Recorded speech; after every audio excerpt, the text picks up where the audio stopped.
en 4 ejes temáticos. Primero está el Aracuá, Yande Aracuá. Luego viene a ser lo que es el Atiquembuate. El tercero es Yemoña Pentahuasu. Y, por supuesto, como la principal, la raíz debe ser el Yandere. Vamos a ir por partes. Yande Aracuá, la determinación de las se las debe tomar con sabiduría. ¿Qué significa? Es que si uno no tiene sabiduría, ¿cómo puede determinar algo y estar seguro que está bien? Por supuesto que tiene que partir de la sabiduría.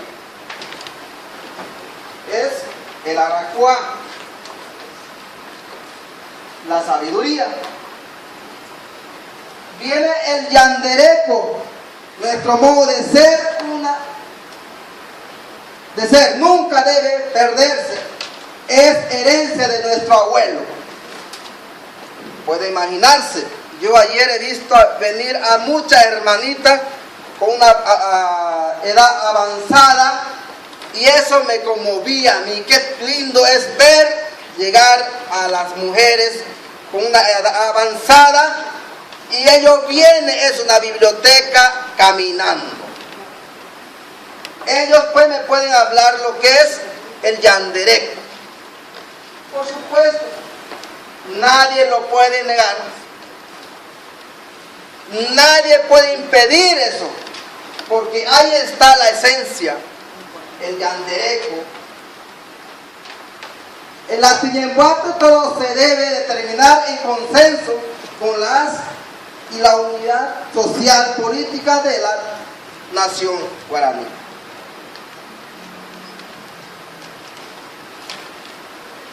El Yemoña Pentahuasu es y será nuestro territorio. Vamos a ir aclarando más qué significa, qué es el Caracarapepo. Lleva el nombre de Caracarapepo por la relación del entramado de los colores con las alas del caracara. El caracara es una ave. No sé acá cómo lo conocen, pero ustedes alguna vez al caracara lo vieron de cerquita. Pero si ustedes ven, en la ala está justamente eso. Por eso dice Caracarapepo.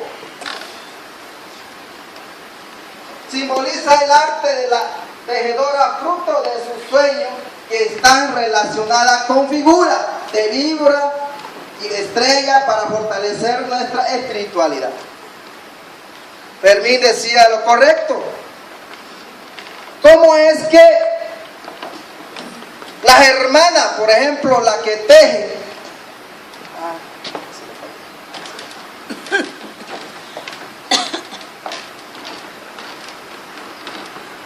en Bolivia, por ejemplo, la mejor tejedora está con los hermanos Tapud y Lizoseño. La abuelita,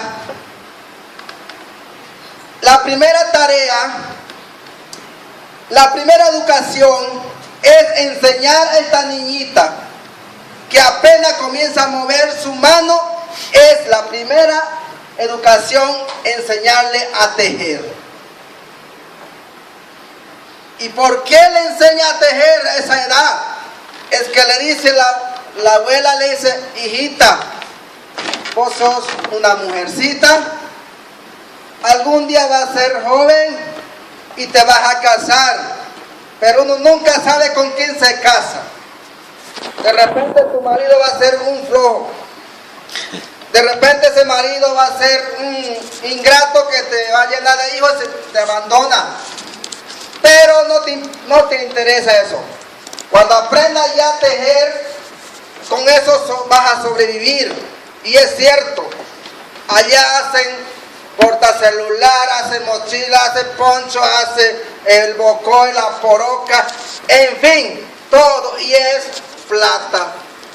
He conocido a dirigentes de Isoso, porque los dirigentes no ganamos sueldo, pero la mujer es la que lo hace caminar porque vende un bocó, una poroca, un poncho, le dice toma para tu pasaje. ¿Qué tal? La primera educación es esa. Pero ellos, ¿cómo han aprendido? Dice que en sueño se van al monte y sueñan, y ustedes conocen la víbora. Muchos tipos de víbora, de todo color y de diferentes formas. Dice que en sueño lo hace ver, le dice, mira, observa esto, esta figura, mira cómo está hecho, y ahí les transmite todo lo que tiene que hacer la tejedora, la artesanía. Lo ve en estrellas y lo ve en la naturaleza. Entonces eso, bueno, pues son parte de la naturaleza. Pero además es importante ir por parte. Acá tenemos el espacio de la cosmovisión guaraní. Tenemos que saber y conocer exactamente quién. Por ejemplo, ustedes ven acá, por ejemplo, en la parte central, ustedes ven un punto. Eso es para nosotros el oca. ¿Y para ustedes qué significa el oca?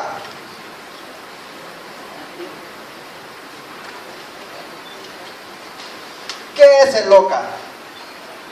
Por ejemplo, esta parte es el oca.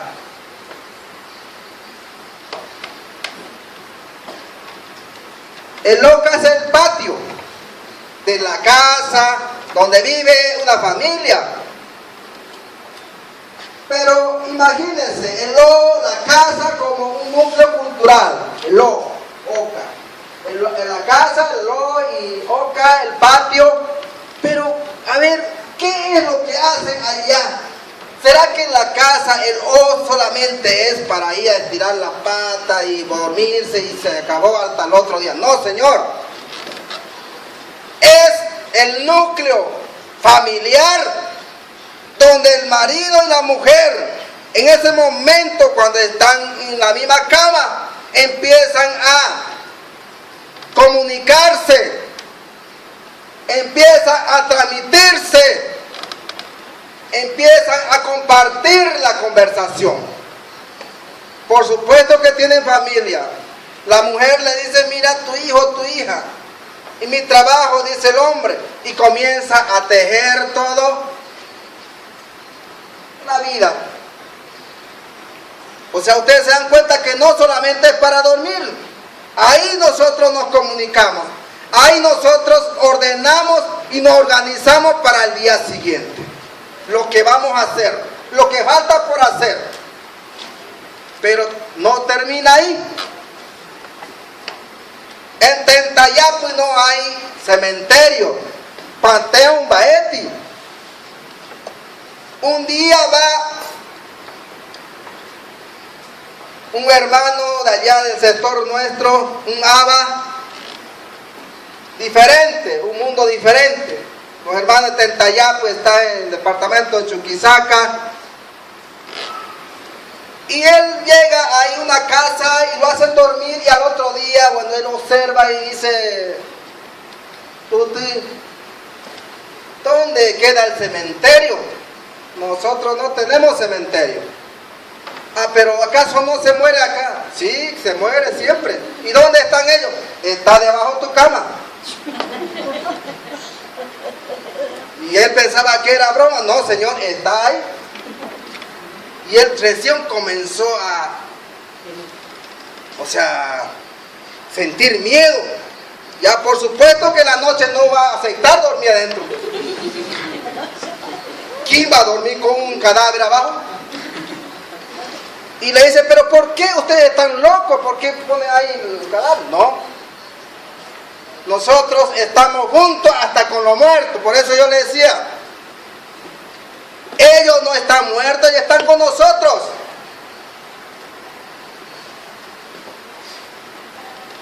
¿Por qué a veces llega más pena a los que descansan, a los que mueren cuando están en vivo?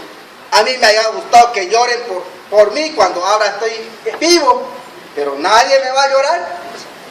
Pero si mañana muero, recién me va a llorar hasta el enemigo.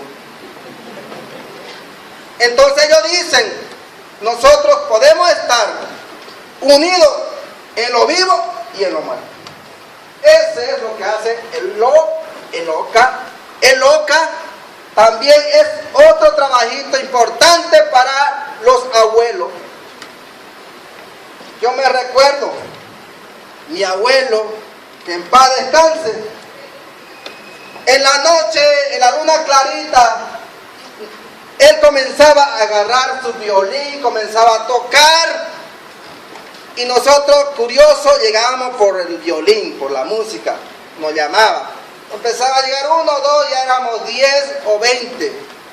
Cuando ya todos estábamos sentaditos alrededor del abuelo, él se paraba y decía, se dirigía a los niños, le dice, bien que han venido, yo quiero hablar con ustedes. Yo antes era un niño como ustedes, ahora ya estoy viejo. Esta vida es para quien sabe vivirla. Muchos renuncian medio camino, se suicidan, otros terminan en alcohol. Hay muchos obstáculos en esta vida. La ley de la vida es realmente complicada, pero yo quiero enseñarle a ustedes. Y ahí comienza el abuelo a transmitir todos sus saberes y conocimientos. ¿Se puede imaginar? Yo agradezco a ese abuelo, porque de niño aprendí a escuchar a ese abuelo, a ese anciano, porque él me estaba hablando como un anciano, pero yo era niño. Y ahí vienen los consejos y las recomendaciones.